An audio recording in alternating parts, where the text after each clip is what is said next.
ഛത്തീസ്ഗഡ് ആണല്ലോ ഇപ്പോൾ വിവാദങ്ങളുടെ കേന്ദ്രബിന്ദു. അപ്പോൾ ഛത്തീസ്ഗഡ് സംസ്ഥാനത്ത് നമ്മുടെ നാട്ടിൽ അത്ര പരിചിതമല്ലാത്ത ചില നിയമങ്ങളുണ്ടെന്ന് പറയുന്നു. ഏതാണ് ഈ ഛത്തീസ്ഗഡിലെ വിവാദ നിയമങ്ങൾ?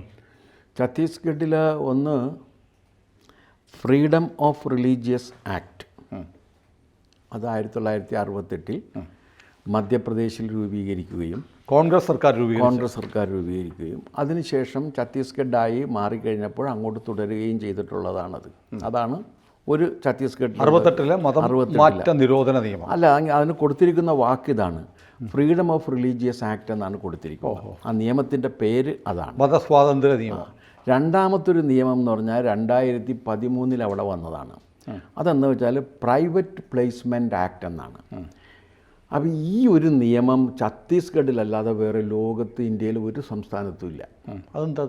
ഇതെന്ന് വെച്ച് കഴിഞ്ഞാൽ ഇപ്പം നിങ്ങൾക്ക് ഈ ആ സംസ്ഥാനത്ത് നിന്ന് അല്ലെങ്കിൽ ഒരു ജില്ലയിൽ നിന്ന് മറ്റൊരു ജില്ലയിലേക്ക്, ആ സംസ്ഥാനത്തിലെ ജില്ലയിൽ നിന്ന് മറ്റൊരു ജില്ലയിലേക്ക് നിങ്ങൾക്ക് ആരെയെങ്കിലും ജോലിക്കോ മറ്റാവശ്യങ്ങൾക്കോ ആയി കൊണ്ടുപോകണം എന്നുണ്ടെങ്കിൽ അങ്ങനെ കൊണ്ടുപോകുന്നതിന് വേണ്ടി നിയുക്തമാക്കപ്പെട്ടിട്ടുള്ള രജിസ്ട്രേഡ് ഏജൻസികളുണ്ട്. നിങ്ങൾ ആ ഏജൻസികളെ സമീപിക്കണം. ജില്ലയിൽ നിന്ന് ജില്ലയിലേക്ക്? അതെ. അതെന്തൊരു കിരാത നിയമം. അല്ല, അത് അങ്ങനെ ഒരു നിയമം അവിടെ വരണമെന്നുണ്ടെങ്കിൽ എന്തായിരിക്കും പ്രശ്നമെന്ന് ആലോചിച്ച്. ആ പ്രശ്നം എന്ന് വെച്ച് നമുക്കിത് കോട്ടയത്ത് നിന്ന് ഒരാളെ നമ്മൾ ജോലിക്ക് കൊണ്ടുപോകാം. ഞാൻ ആ നിയമം വായിച്ചു കഴിഞ്ഞപ്പോഴേക്കും എന്ന് വെച്ച് കഴിഞ്ഞാൽ എനിക്ക് അത്ഭുതം തോന്നി. അതിനകത്ത് അവർ പറഞ്ഞിരിക്കുന്നത് to regulate the placement agencies എന്ന് വെച്ചാൽ അവിടെ നിന്ന് ഈ ഏജൻസികളൊന്നും ആയിരുന്നില്ല. അവരെന്താണെന്ന് വെച്ചാൽ കുറേ പേരിങ്ങനെ ആളുകളെയൊക്കെ സംഘടിപ്പിച്ചിട്ട് ഒരു തരം അടിമക്കച്ചവടം ഉണ്ടായിരുന്നു. ആദിവാസി മേഖലയാണല്ലോ അല്ലേ? ആദിവാസി മേഖലയായിരുന്നു. അവിടെ നിന്ന് ആളുകളെ എടുത്തിട്ട് നഗരത്തിലും ബാക്കി പ്രദേശങ്ങളിലും കൊണ്ടേ വീട്ടുവേലക്കും മറ്റു ജോലിക്കുമായി കൊടുത്തിട്ട് അവർക്ക് കൊടുക്കുന്ന ശമ്പളത്തിൻ്റെ ഒരു വിഹിതം ഇവർ പറ്റിക്കൊണ്ടിരിക്കുന്ന ഈ എന്താ പറയുക, നമ്മുടെ തരകന്മാരില്ലേ, ആ തരക് പണി ചെയ്തിരുന്നവർ ധാരാളമായിട്ടുണ്ടായിരുന്നു. അപ്പോൾ അത് രൂക്ഷമായതിനെ തുടർന്നാണ് അത് നിയന്ത്രിക്കുന്നതിനും to protect the job seekers' powers and rights, അതായത് തൊഴിലന്വേഷകരുടെ അധികാരവും പിന്നെ അവരുടെ അവകാശങ്ങളും സംരക്ഷിക്കുന്നതിന് വേണ്ടി ഉണ്ടാക്കിയതാണ് ഈ നിയമം. അപ്പോഴതെന്താണെന്ന് വെച്ചാൽ അവർ ചെയ്യേണ്ട കാര്യം എന്ന് വെച്ചാൽ ഈ ഏജൻസികൾക്ക് ഒരു കാറ്റഗറിയിൽ 200 പേരെ എടുക്കാൻ പാടുള്ളൂ. ഇപ്പോൾ നിങ്ങൾക്ക് ഡൊമസ്റ്റിക് ഹെൽപ്പിന് ആളെ വേണമെന്നുണ്ടെങ്കിൽ നിങ്ങൾക്ക് അറ്റ് എ ടൈം ഒരു കൊല്ലത്തിലെടുക്കാവുന്ന 200 പേരെ അങ്ങനെ എടുത്തിട്ട് കൊണ്ടുപോകാം. ഈ 200 പേരെ നിങ്ങൾ രജിസ്റ്റർ ചെയ്തിട്ട് ഇതിൻ്റെ ഒരു അപ്പലേറ്റ് അതോറിറ്റി ഓഫീസുണ്ട്, ആ ഓഫീസിൽ കൊടുത്ത് അപ്രൂവൽ വാങ്ങിച്ചിരിക്കണം. അവരുടെ കൃത്യം ഐഡൻറ്റിറ്റി ഉണ്ടായിരിക്കണം. ഇവരിവിടെ നിന്ന് എവിടെ പോകുന്നു എന്നും അവിടെ അവരുടെ സംരക്ഷകരാരായിരിക്കും എന്നുള്ള വിവരങ്ങൾ കൊടുത്തിരിക്കണം. അവരുടെ രേഖകളും അവരുടെ ID പ്രൂഫും എല്ലാം ഇവിടെ കൊടുത്തിരിക്കണം. ഇതെല്ലാം ഉണ്ടെങ്കിൽ മാത്രമാണ് നിങ്ങൾക്ക് ഇവരെ കൊണ്ടുപോകാൻ കഴിയുന്നത്. എന്ന് മാത്രമല്ല, അങ്ങനെ കൊണ്ടുപോകുന്നവർക്ക് നിങ്ങൾ എത്ര രൂപ ശമ്പളം വാഗ്ദാനം ചെയ്തിട്ടുണ്ടോ അത്രയും ശമ്പളം ഉറപ്പായിട്ടും അവർക്ക് കിട്ടിയിരിക്കണം എന്ന് ആ ഒരു കാര്യം ഉറപ്പ് വരുത്തേണ്ട ബാധ്യതയും ഈ ഏജൻറ്റിന് ഉണ്ട്. അപ്പോൾ ഇങ്ങനെ അല്ലാതെ ചെയ്തിട്ടുണ്ടെങ്കിൽ ഇങ്ങനെ അല്ലാതെ ചെയ്തിട്ടുണ്ടെങ്കിൽ അത് ക്രിമിനൽ ഒഫൻസാണ്. 3 വർഷം തടവും 25,000 രൂപ പിഴയുമാണ് ഇപ്പോഴതിൻ്റെ ശിക്ഷ. ഇതാണ് ഇതിൻ്റെ ഒരു നിയമം. അപ്പോൾ ഈ നിയമം ലംഘിക്കപ്പെട്ടിട്ടുണ്ടോ ഇല്ലയോ എന്നുള്ള കാര്യം അന്വേഷണത്തിലും കോടതിയിലും മാത്രമേ തെളിയിക്കാൻ പറ്റുള്ളൂ. അല്ല, അങ്ങനെ അത് പാലിക്കപ്പെട്ടിട്ടില്ല എന്ന് ഇതിനകം തന്നെ വ്യക്തമായി കഴിഞ്ഞു. പാലിക്കപ്പെട്ടിട്ടില്ല എന്നുണ്ടെങ്കിൽ വ്യക്തമായിട്ടുണ്ടോ ഇല്ലയോ എന്ന് എനിക്കറിയില്ല. അത് കാരണം എന്തായാലും ഇതുവരെ കോടതി ഇന്ന് ഇവർക്ക് ജാമ്യം കൊടുത്തുകൊണ്ട് പറഞ്ഞാൽ ഞങ്ങൾ ഇതിൻ്റെ മെരിറ്റിലേക്ക് പ്രവേശിച്ചിട്ടില്ല എന്നാണ്. പക്ഷെ മനോരമ വാർത്ത കൊടുക്കുന്നത് കെട്ടിച്ചമച്ചതും ഊഹാപോഹങ്ങളുടെ അടിസ്ഥാനത്തിലുള്ള കേസാണെന്ന് കോടതി പറഞ്ഞു. കോടതി പറഞ്ഞേക്കണ വളരെ വ്യക്തമായിട്ട് പറഞ്ഞിട്ടുണ്ട്, ഞങ്ങൾ ഇതിൻ്റെ മെരിറ്റിലേക്ക് പ്രവേശിക്കുന്നില്ല എന്ന് പറഞ്ഞിട്ടുണ്ട്. എന്ന് വെച്ചാൽ കേസ് എന്താണെന്നുള്ള കാര്യം പരിശോധിച്ചിട്ടില്ല. ഇപ്പോഴത്തെ സാഹചര്യത്തിൽ ഇവർക്ക് മുൻകാലങ്ങളിൽ ഇവർക്ക് കുറ്റം ചെയ്ത രേഖകളില്ലാത്തതുകൊണ്ടും കുറ്റവാളികളല്ല എന്നുള്ളതിന് ഇതുള്ളതുകൊണ്ടും ബാക്കി കാര്യങ്ങളൊക്കെ നോക്കിക്കൊണ്ടും ഇവർക്ക് ജാമ്യം കൊടുത്തേക്കാണ്. അത് കണ്ടീഷണൽ ബെയിലാണ്, അൺകണ്ടീഷണൽ ബെയിലല്ല. അത് കൊടുത്തിട്ടുണ്ട്. അത് ഇപ്പോഴത്തെ വ്യവസ്ഥയിൽ കോടതിക്ക് ചെയ്യാവുന്ന ഏറ്റവും ഉദാരമായ ഒരു കാര്യം കോടതി ചെയ്തിട്ടുണ്ട്. അതാണ് അതിൻ്റെ ഒരു പ്രധാനപ്പെട്ട കാര്യങ്ങളിലൊന്ന്. അത് ഇനി ഇത് എന്ന് വെച്ചാൽ ഇത് അന്വേഷണവും വിചാരണയും കഴിഞ്ഞാൽ മാത്രമേ ഈ ഒരു നിയമം ഉള്ളതുകൊണ്ട് അതിനകത്ത് കോടതിക്കൊരു കാര്യം പറയാൻ പറ്റൂ. കാരണം കുറ്റം എന്ന് പറയുന്നത് നിലവിലുള്ളൊരു നിയമം ആരെങ്കിലും ബോധപൂർവമോ അല്ലാതെയോ ലംഘിക്കപ്പെട്ടാൽ അതാണ് കുറ്റം. അപ്പോൾ ഇപ്പോഴത്തെ അവസ്ഥയിൽ ഇത് ഇവർക്ക് കുറ്റം ആരോപിതരാണ്. അവർ കുറ്റം ചെയ്തു എന്ന് തെളിയിക്കപ്പെട്ടിട്ടില്ല. ആ കുറ്റം ആരോപിതരാണ്.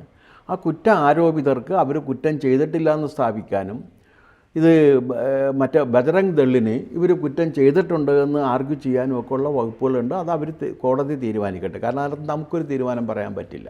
കാരണം അത് കോടതിയുടെ പരിഗണനയിലിരിക്കുന്നതാണ്. ഇതാണ് ഒരു നിയമം. രണ്ടാമത്തെ നിയമം എന്താണെന്ന് ചോദിച്ചാൽ അത് അവിടുത്തെ ഈ മതപരിവർത്തനത്തെ തടയുക എന്ന ലക്ഷ്യത്തോടു കൂടി ഉണ്ടാക്കിയിട്ടുള്ള നിയമമാണത്.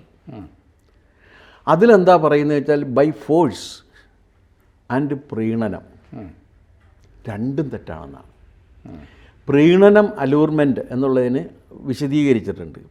അവർക്ക് ഗിഫ്റ്റ് കൊടുക്കുക, ജോലി ഓഫർ ചെയ്യുക, പണം കൊടുക്കുക, മറ്റ് സൗകര്യങ്ങൾ കൊടുക്കുക, ഇതൊക്കെ കൊടുക്കാം എന്ന് സുനിൽ പറഞ്ഞു കഴിഞ്ഞാൽ അത് പ്രീണനമാണ്. അത് പാടില്ല. പിന്നെ ബൈ ഫോഴ്സ് അതും പാടില്ല. പക്ഷേ നിയമപരമായിട്ട് മതപരിവർത്തനമാകാം, അതിൻ്റെ വ്യവസ്ഥ.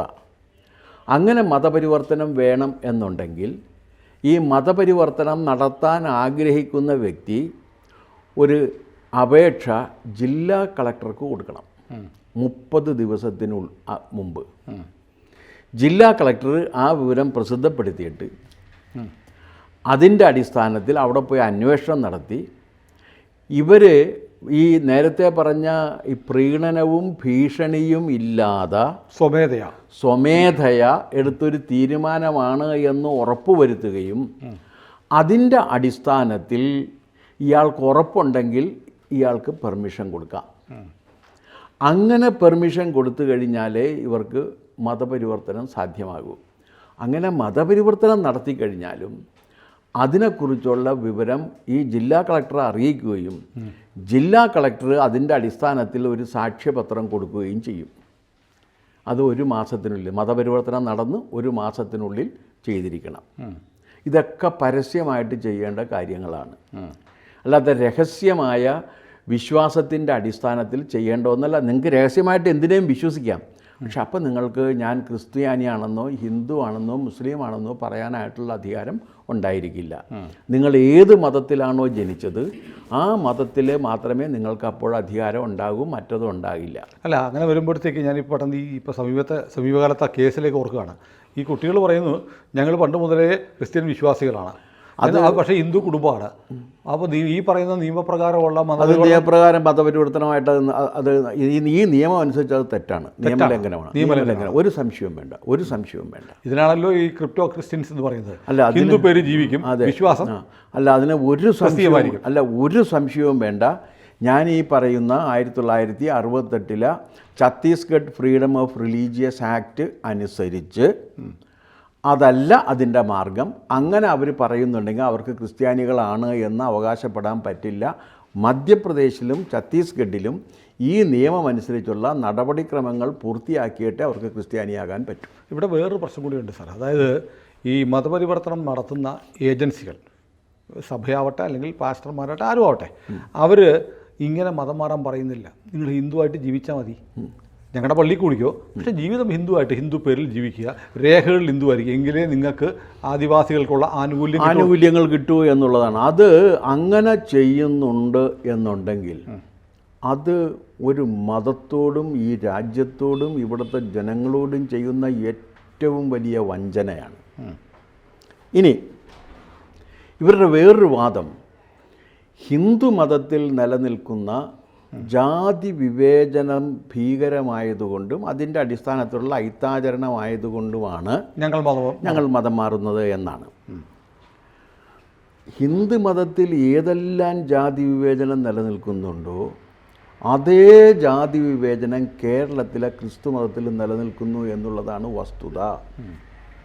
ഇതെൻ്റെ അഭിപ്രായമായിട്ട് ദയവായി അങ്ങ് കരുതരുത്. വരാപ്പുഴ അതിരൂപതയുടെ ആർച്ച് ബിഷപ്പായിരുന്ന ഡോക്ടർ കൊർണോലിയസ് എലിഞ്ഞിക്കൽ, അദ്ദേഹം പൊയ്യ എന്ന് പറയുന്ന പ്രദേശത്ത് നിന്ന് വന്ന ഒരാളാണ്. വലിയ സംസ്കൃത പണ്ഡിതന്മാരുടെ പാരമ്പര്യത്തിൽ. പൊയ്യ നമ്മൾ കൊടുങ്ങല്ലൂരിൽ നിന്ന് അങ്ങോട്ട് പോകുന്ന വഴിക്ക്, ഈ മറ്റേ കൊടുങ്ങല്ലൂരിൽ നിന്ന് കുറേ അങ്ങോട്ട് പോയിട്ട് എന്താണ് മുഖത്തല്ലേ, എന്താണ് അങ്ങോട്ട് അവിടെ സ്ഥലമുണ്ടല്ലോ, മതിലകം എത്തുന്നതിന് ഇപ്പുറത്തായിട്ടാണ് പൊയ്യ. അതിൻ്റെ കിഴക്ക് വശത്തായിട്ടാണ് പൊയ്യ. ആ പൊയ്യ പ്രദേശത്തുള്ളതാണ്. സംസ്കൃത പാരമ്പര്യം എന്താ പറഞ്ഞത്? അദ്ദേഹത്തിൻ്റെ ഇത് അച്ഛനും മുത്തച്ഛനും ഒക്കെ വലിയ സംസ്കൃത പണ്ഡിതന്മാരായിരുന്നു. ആ പാരമ്പര്യത്തിൽ നിന്ന് വന്ന ഒരാളാണ് അദ്ദേഹം. എനിക്ക് അദ്ദേഹമായിട്ട് വളരെ അടുപ്പമുണ്ടായിരുന്നു. അദ്ദേഹത്തിൻ്റെ ആത്മകഥ അപ്പോൾ അദ്ദേഹം ഒരു കോപ്പി എനിക്ക് സമ്മാനിച്ചിട്ടുണ്ട്. വളരെ വിലപ്പെട്ട ഒരു രേഖയാണത്. എന്താ കാര്യം എന്ന് വെച്ചാൽ, അദ്ദേഹം ഇത് ബിഷപ്പായിട്ട് ആദ്യമായിട്ട് അദ്ദേഹത്തിന് നിയമനം ലഭിക്കുന്നത് എവിടെയാണെന്നറിയാമോ? ഈ കോട്ടയത്തുള്ള വിജയപുരം രൂപതയിലാണ്. ലത്തീൻ രൂപതയാണത്. ലത്തീൻ രൂപതയാണ്. അവിടെയാണ്. അവിടെ അപ്പോൾ ചെന്നപ്പോഴേക്കും അദ്ദേഹത്തിന് ഒരു വിസ്മയം ഉണ്ടായതെന്ന് വെച്ചാൽ, അവിടെ 3 പള്ളിയുണ്ട് ഈ ഇദ്ദേഹത്തിൻ്റെ രൂപതയിൽ. 3 പള്ളി വെച്ചാൽ 3 തരം പള്ളി. ഒന്ന് പുലയൻ മാർഗം മാറിയ പുലപ്പള്ളിയുണ്ട്. അത് പുലയര് മാർഗം മാറി ക്രിസ്ത്യാനികളായവർ ചെല്ലുന്നതാണ് ഈ പുലപ്പള്ളി. 2 പറപ്പള്ളിയുണ്ട്. അത് പറയന്മാർ മാർഗം മാറിയതിന് ശേഷം ക്രിസ്ത്യാനിയായിട്ട് അവർക്കുള്ള പള്ളിയാണത്. 3 അഭിജാതരുടെ പള്ളിയുണ്ട്. അപ്പോൾ ഇദ്ദേഹം അവിടെ 7 കൊല്ലം ബിഷപ്പായിരുന്നു. ആ 7 കൊല്ലം അദ്ദേഹം പരിശ്രമിച്ചിരുന്നത് ഈ പുലപ്പള്ളിയും പറപ്പള്ളിയും അഭിജാതരുടെ പള്ളിയും തമ്മിലുള്ള വ്യത്യാസം ഇല്ലാതെയാക്കി എല്ലാവരെയും ഒരു പള്ളിയിൽ കൊണ്ടുവരുന്നതിന് വേണ്ടിയിട്ടാണ്. അദ്ദേഹം അതിനകത്ത് എഴുതിയിരിക്കുന്നത്, ഞാൻ പക്ഷേ ദയനീയമായി ഈ ശ്രമത്തിൽ പരാജയപ്പെട്ടു എന്നുള്ളതാണ്. ഇത് ഞാൻ പറയുന്ന കേരളത്തിലെ കാര്യമാണ്. മനസ്സിലായില്ലേ?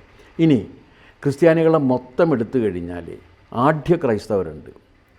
ആഢ്യ ക്രൈസ്തവർ എന്ന് പറയുന്നത് ഓർത്തഡോക്സുകാർ, ജക്കോബേറ്റുകൾ, പിന്നെ സുറിയാനി കത്തോലിക്കർ, RC, മലങ്കര കത്തോലിക്കർ, ജ്ഞാനായ കത്തോലിക്കർ, മാർത്തോമാ സഭ, ബ്രദറൻ സഭ, ഇവരൊക്കെ എന്ന് പറഞ്ഞു കഴിഞ്ഞാൽ ആഢ്യ ക്രിസ്ത്യാനികളാണ്. എന്താണ് ആഢ്യ ക്രിസ്ത്യാനിയുടെ ലക്ഷണം എന്ന് ചോദിച്ചു കഴിഞ്ഞാൽ, തോമസ് ലീഹ വന്നപ്പോൾ മാർഗം മാറ്റിയ നമ്പൂതിരി കുടുംബത്തിൻ്റെ പിന്തുടർച്ചക്കാരാണ് അവരെല്ലാവരും. അതാണ് അവരുടെ ആഢ്യത്വത്തിൻ്റെ അടിസ്ഥാനം. അത് ഓർത്തഡോക്സുകാരും ജക്കോബൈറ്റുകാരും സുറിയാനി കത്തോലിക്കരും ജ്ഞാനായ കത്തോലിക്കരും മലങ്കര കത്തോലിക്കരും എല്ലാം ഈ നമ്പൂരി പാരമ്പര്യം അവകാശപ്പെട്ടുകൊണ്ട് ധാരാളം കുടുംബചരിത്രങ്ങളും അവരെല്ലാം എഴുതിയിട്ടുണ്ട്. ജ്ഞാനായക്കാർ ജ്ഞാനായ തൊമ്മൻ വന്നപ്പോഴാണ്. അതെ, അവർ മറ്റേ ജ്ഞാനായ ഒരു ഇസ്രായേൽ ബന്ധം പോലും പറയുന്നുണ്ട്. ഇസ്രായേൽ ബന്ധം പോലും പറയുന്നുണ്ട്. ജൂതന്മാരുടെ ആ ജൂതന്മാരുടെ ബന്ധം. അത് കൂടാതെ പിന്നെ ഇവിടെ ഉള്ളവരാണെങ്കിൽ നമ്പൂരിമാരാണ്. അവരാണ് ഏറ്റവും സവർണ ക്രിസ്ത്യാനികളെന്നാണ് അവർ അവകാശം. അല്ല, ഇവരെല്ലാവരും ഓർത്തഡോക്സുകാർ അവരാണ് ഏറ്റവും വലിയ സവർണരെന്നാണ് അവകാശപ്പെടുന്നത്. ഇവരെല്ലാവരും സിസ്റ്റർ അഭയ ജ്ഞാനായ ആയിരുന്നു. അതെ, സിസ്റ്റർ അഭയ ജ്ഞാനായയാണ്. ജ്ഞാനായക്കാരുടെ അത് എല്ലാവരും ഓരോരുത്തരും നമ്മുടെ ഓരോ കുടുംബക്കാരും അവരാണ് ഏറ്റവും ആഢ്യന്മാർ എന്നും കൂടി അവകാശപ്പെടുന്നുണ്ട്. അതിലേറ്റവും വലിയ വിഭാഗമാണ് മറ്റത്തിൽക്കാർ. മറ്റേ ചെറുമറ്റം, വകമറ്റം, ചെത്തിമറ്റം, ആ മറ്റം, ഈ മറ്റം എന്നൊക്കെ പറഞ്ഞ് മറ്റത്തിൽ കുടുംബക്കാരുണ്ട്. അവരെല്ലാവരും എന്ന് വെച്ചാൽ വലിയ ആഢ്യന്മാരാണ്. അതിൽ മറ്റംകാർ ഇത് ശങ്കൂരിക്കൽ, മറ്റം എന്നൊക്കെ പറഞ്ഞിട്ട് ഇങ്ങനെയുള്ള വലിയ വലിയ കക്ഷികളൊക്കെ ഉണ്ട്. അവരൊക്കെ ഇതുപോലെ തന്നെ വലിയ രീതിയിലുള്ള ആഢ്യത്വം അവകാശപ്പെടുന്നവരാണ്. ഇനി അധകൃത ക്രൈസ്തവരുണ്ട്. അതിലെന്ന് വെച്ചാൽ ബാക്ക്വേർഡ് ക്രിസ്ത്യൻസാണ് ലത്തീൻ കത്തോലിക്കരും പരിവർത്തിത ക്രൈസ്തവരും അഥവാ അവശ ക്രൈസ്തവരും. ഇവർ എന്ന് പറഞ്ഞു കഴിഞ്ഞാൽ അധകൃതന്മാരാണ്. അപ്പോൾ എൻ്റെ ചോദ്യം, ജാതി വ്യവസ്ഥ ഇല്ലാതെയാക്കാനാണ് മതപരിവർത്തനം എന്ന കാര്യം ചുരുങ്ങിയ പക്ഷം കേരളത്തിലെങ്കിലും സത്യമല്ല. ഇനി ഇതിൻ്റെ ഒരു ഡയറക്റ്റ് എക്സ്പീരിയൻസ് മലയാളത്തിൽ ഒരു കഥയായിട്ട് എഴുതിയ ആളുണ്ട്. അതാരാണെന്ന് വെച്ചാൽ TKC വടുതലയാണ്. TKC വടുതലയുടെ പ്രസിദ്ധമായൊരു കഥയുണ്ട്, അച്ചണ്ട ബന്ദിഞ്ഞ ഇഞ്ഞ. ഒരു പുലയൻ ക്രൈസ്തവനായിട്ട് മാറിയാണ്. അങ്ങനെ ക്രൈസ്തവനായിട്ട് മതം മാറുമ്പോൾ ഇദ്ദേഹത്തിൻ്റെ ലക്ഷ്യം എന്തായിരുന്നു വെച്ച് കഴിഞ്ഞാൽ ജാതി വിവേചനം ഇല്ലാതെ അദ്ദേഹത്തിന് കിട്ടും എന്നാണ്. അദ്ദേഹം അവിടെ ചെന്നപ്പോൾ അദ്ദേഹം അറിയപ്പെട്ടിരുന്നത് പുലയ ക്രിസ്ത്യാനി എന്ന നിലക്കാണ് ഇദ്ദേഹത്തെ അവിടെ അഭിസംബോധന ചെയ്യപ്പെട്ടത്. അപ്പോൾ ഇവിടുത്തെ അതേ ജാതി വിവേചനം അതുപോലെ അവിടെ തുടരുകയും അദ്ദേഹത്തിന് കൊടുത്തിരുന്ന ജോലി കുഴിവെട്ടുമാണ്. ഇതിൽ പ്രതിഷേധിച്ചിട്ട് ഈ വെന്തീഞ്ഞ എന്ന് പറഞ്ഞ സാധനമുണ്ട്, ഒരു ഇതാണ്, അത് ഇട്ട് കൊടുത്തത് ഊരിയിട്ട് അച്ഛൻ്റെ എറിഞ്ഞു കൊടുത്തുകൊണ്ട് ഇറങ്ങിപ്പോരുന്ന ഒരു പുലയൻ്റെ ദയനീയമായ കഥയാണ് നമ്മുടെ നവോത്ഥാന കഥാകാരന്മാരിൽ ഒരാളായിട്ടുള്ള TKC വടുതല. TKCക്ക് വേറെയും പ്രത്യേകതയുണ്ട്. കൊച്ചി പ്രദേശത്തെ പുലയരുടെ ഭാഷ പുലയർ സംസാരിക്കുന്ന അവരുടെ റെഗുലറായിട്ടുള്ള കോൺവെർസേഷനിൽ അവർ ഉപയോഗിക്കുന്ന ഭാഷ, ആ ഭാഷയ്ക്ക് സാഹിത്യ പദവി ഉണ്ടാക്കി കൊടുത്തത് TKC ആണ്. ആ TKC വടുതല എഴുതിയിട്ടുണ്ട്. അദ്ദേഹം TK ചാത്തൻ വടുതല എന്നുള്ളതാണ് മുഴുവൻ പേര്. ആ TKC വടുതല എഴുതിയിട്ടുണ്ട് ഇങ്ങനെയാണെന്ന്. അപ്പോൾ ഇത് ഇനി വേറൊരു കാര്യം, ഇതിൽ ഈ മുക്കുവര് മാർഗം മാറിയതാണ് പ്രധാനമായിട്ടും ലത്തീൻ കത്തോലിക്കൽ, കടലോര ക്രൈസ്തവരാണ്. ആ മുക്കുവര മാർഗം മാറ്റുന്നത് ആരാണ്? ഫ്രാൻസിസ് സേവ്യർ ഗോവയിൽ വന്ന് ആ ഗോവ വഴി ഈ കടലോര പ്രദേശങ്ങളിലേക്കുള്ള ഫ്രാൻസിസ് സേവ്യർ എന്ന് പറയുന്ന മിഷനറിയുടെയോ അല്ലെങ്കിൽ ബിഷപ്പിൻ്റെയോ ആരാണെന്ന് വെച്ചാൽ അദ്ദേഹത്തിൻ്റെ പുണ്യാളനാണ്, സെയിൻ്റാണ്. സെയിൻ്റ് ആയത് പിന്നീടാണല്ല, വരുമ്പോൾ സെയിൻ്റ് അല്ല, ജീവിച്ചിരിക്കുമ്പോൾ സെയിൻ്റ് ആക്കിയില്ല, വന്നതിന് ശേഷമാണ്, മരിച്ചതിന് ശേഷമാണ്. അദ്ദേഹം വന്നിട്ട് എന്താ ചെയ്തതെന്ന് വെച്ച് കഴിഞ്ഞാൽ ഒരു കയ്യിൽ വാളും മറുകൈയിൽ ബൈബിളുമായിട്ട് ചെല്ലുകയും ഗോവയിലുള്ള ആ കൊങ്കൺ തീരത്തുള്ള ജനങ്ങളെ രൂക്ഷമായ രീതിയിൽ വകവരുത്തുകയും അവരെ ഭീഷണിപ്പെടുത്തുകയും ചെയ്ത് മതം മാറ്റി. ജീവനോടെ ആളെ പിടിച്ചിട്ട് തൊലി ഉരിച്ചിട്ടുണ്ട്. ഇനി അവിടം കൊണ്ടും തീരുന്നില്ല. അന്ന് വിശ്വാസവും ജീവനും രക്ഷിക്കാൻ വേണ്ടി കടൽ മാർഗം കേരളത്തിൻ്റെ തീരത്ത് എത്തിയവരാണ് നമ്മുടെ ഗൗഡസാരസ്വത ബ്രാഹ്മണർ, കൊങ്കിണികൾ എന്നും കൊങ്കൺ ഭാഷ സംസാരിക്കുന്നവരെയും നമ്മൾ കാണുന്നത് അങ്ങനെയാണ്. അപ്പോൾ ആ ഒരു പാരമ്പര്യം കൂടി ഉണ്ട് ഇതിനകത്തൊക്കെ. ആ മുക്കുവ ക്രിസ്ത്യാനികളാണ് ഇവരെപ്പോഴും പിന്നാക്ക ക്രിസ്ത്യാനികളായിട്ടാണ് കാണുന്നത്, ബാക്ക്വേർഡ് ഹിന്ദുസ്. ആ മുക്കുവ ക്രിസ്ത്യാനികളാണെങ്കിൽ പരിവർത്തിത ക്രൈസ്തവരെയും അതിനേക്കാൾ താഴ്ന്നവരായിട്ട് കാണുന്നുണ്ട്. അപ്പോൾ ഈ കേരളത്തിലെ ജാതി വ്യവസ്ഥ ഏത് പ്രകാരം നിലനിൽക്കുന്നുണ്ടോ അതുപ്രകാരം തന്നെ ആ ജാതി വ്യവസ്ഥ ക്രൈസ്തവ സഭകളിൽ നിലനിൽക്കുന്നുണ്ട്. ഇനി ഒരു ആർഗ്യുമെൻ്റ് ഇവർ പറയുന്നത് എന്താണെന്ന് വെച്ച് കഴിഞ്ഞാൽ ഞങ്ങൾ മാനവ സേവനം നടത്തിക്കൊണ്ടിരിക്കുകയാണ് എന്നുള്ളതാണ്. അത് ശരിയാണ്. യേശുദേവൻ പറഞ്ഞിട്ടുള്ളൊരു കാര്യം, ആരാണ് ഒരുത്തൻ എങ്ങനെയാണ് തൻ്റെ ശിഷ്യനാവുക എന്ന് ചോദിച്ചാൽ അതിന് ഉത്തരം യേശുദേവൻ പറയുന്നുണ്ട്. എനിക്ക് ദാഹിച്ചു, നിങ്ങൾ വെള്ളം തന്നില്ല. എനിക്ക് വിശന്നു, നിങ്ങൾ ആഹാരം തന്നില്ല. ഞാൻ രോഗിയായിരുന്നു, നിങ്ങൾ എന്നെ ശുശ്രൂഷിച്ചില്ല. ഞാൻ കാരാഗൃഹത്തിലായിരുന്നു, നിങ്ങൾ എന്നെ സന്ദർശിച്ചില്ല. ഞാൻ ഏകാഗിയായിരുന്നു, നിങ്ങൾ എനിക്ക് ചങ്ങാത്തം തന്നില്ല. അപ്പോൾ ശിഷ്യന്മാർ ചോദിച്ചു, ഗുരുവേ അങ്ങ് എപ്പോഴാണിതെല്ലാം ആയത്? അങ്ങ് ഞങ്ങളുടെ കൂടെ ഉണ്ടല്ലോ എന്ന് പറഞ്ഞു. അപ്പോൾ യേശുദേവൻ പറഞ്ഞ്, വിശക്കുന്നവനും ദാഹിക്കുന്നവനും രോഗിയും ഏകാഗിയും കാരാഗൃഹവാസിയുമായി ലോകത്തെവിടെയൊക്കെ ആരെല്ലാം ഉണ്ടോ അതൊക്കെ ഞാനാണ്. അവർക്ക് താങ്ങും തണലുമായി തീരുന്ന ജീവിതമാണ് ശിഷ്യത്വം എന്നാണ് യേശുദേവൻ പറഞ്ഞത്. അതാണ് യേശുദേവൻ്റെ ഭാഷ്യം. അപ്പോൾ എൻ്റെ ചോദ്യം എന്താണെന്ന് വെച്ചാൽ, ഇങ്ങനെ ഈ ദരിദ്രരും കുഷ്ഠരോഗികളും ക്ഷയരോഗികളും പിന്നെ പട്ടിണിക്കോലങ്ങളും അനാഥരും ഒക്കെ ആയിട്ട് ഈ ഉള്ളത് ഹിന്ദുക്കളിൽ മാത്രമാണോ അതേ മുസ്ലിങ്ങളിലും ഉണ്ടോ? ഇതാണ് എൻ്റെ ചോദ്യം. അല്ല, അത് ആ ചോദ്യം അല്ല, ആ ചോദ്യത്തിനൊരു ഉത്തരം വേണോ? അല്ല, ഉത്തരം സിമ്പിളാണ്. അവിടെ പോയാൽ ജോസഫ് മാഷിൻ്റെ അനുഭവം ഓർമ്മ വരും. അല്ല, അതാ. അപ്പോൾ അതുകൊണ്ട് ഈ നോർത്ത് ഇന്ത്യയിൽ പോകുന്ന ക്രൈസ്തവ മിഷണറിമാർ എന്ന് പറഞ്ഞ് പോകുന്നവർ എന്തുകൊണ്ടാണ് ഉത്തരേന്ത്യയിൽ പോയിട്ടുള്ളത്? സുനിലിനറിയാമല്ലോ. UP പല പ്രദേശങ്ങളിലും എന്ന് വെച്ചാൽ വളരെ ദരിദ്രമായി ഡിപ്ലോറബിൾ എന്ന് പറയാവുന്ന കണ്ടീഷനിൽ ജീവിക്കുന്ന മുസ്ലിങ്ങളെ ഞാൻ കണ്ടിട്ടുണ്ട്. അവിടേക്ക് ഇവർക്ക് ചെല്ലാമല്ലോ, അവർക്ക് സേവനം കൊടുക്കാമല്ലോ. ഇവരവിടെ സേവനം കൊടുത്തതായിട്ട് ഇന്നുവരെ ചരിത്രമില്ല. ഇവർ മലപ്പുറത്ത് സേവനം കൊടുക്കുന്നുണ്ടോ? ഇല്ലല്ലോ, ഒരിക്കലുമില്ല. അപ്പോൾ ഹൈന്ദവ വിഭാഗങ്ങളെ ഒരു സോഫ്റ്റ് കോർണറായി കണ്ട് നടത്തുന്ന ഈ സേവന പ്രവർത്തനം, അത് സേവന പ്രവർത്തനമായിട്ട് അംഗീകരിക്കാൻ വലിയ പ്രയാസമുണ്ട്. യേശുദേവൻ അങ്ങനെ പറഞ്ഞിട്ടേ ഇല്ല. പിന്നെ ഒരു കാര്യമുണ്ട്, ആളുകളെ മുഴുവൻ ക്രിസ്ത്യാനികളാക്കി കഴിഞ്ഞാൽ അതാണ് സ്വർഗരാജ്യത്തിലേക്കുള്ള മാർഗമെന്ന് യേശുദേവൻ പറഞ്ഞിട്ടില്ല.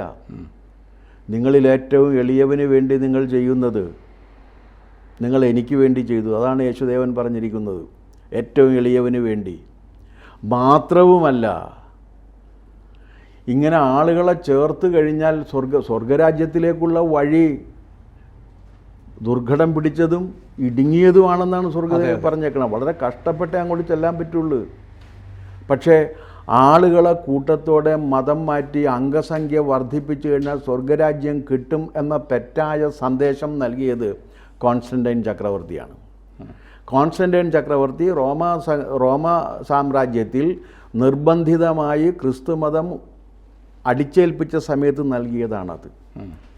അപ്പോൾ അതുകൊണ്ട് ഞാൻ പറയുന്നത് എന്താണെന്ന് വെച്ച് കഴിഞ്ഞാൽ, ക്രൈസ്തവ മിഷണറിമാരുടെ സേവനത്തിൻ്റെ എല്ലാ കാര്യങ്ങളും അംഗീകരിക്കുമ്പോഴും ആ സേവനത്തിൻ്റെ പിന്നിലൊരു മതം മാറ്റ ലക്ഷ്യം കൂടി ഉണ്ടായിരുന്നു എന്ന് തെളിവ് സഹിതം സ്ഥാപിച്ചിട്ടുള്ള ഒരു പുസ്തകമുണ്ട്. ആ പുസ്തകം എഴുതിയിട്ടുള്ളത് അരുൺ ഷൂരിയാണ്, മിഷണറീസ് ഓഫ് ഇന്ത്യ.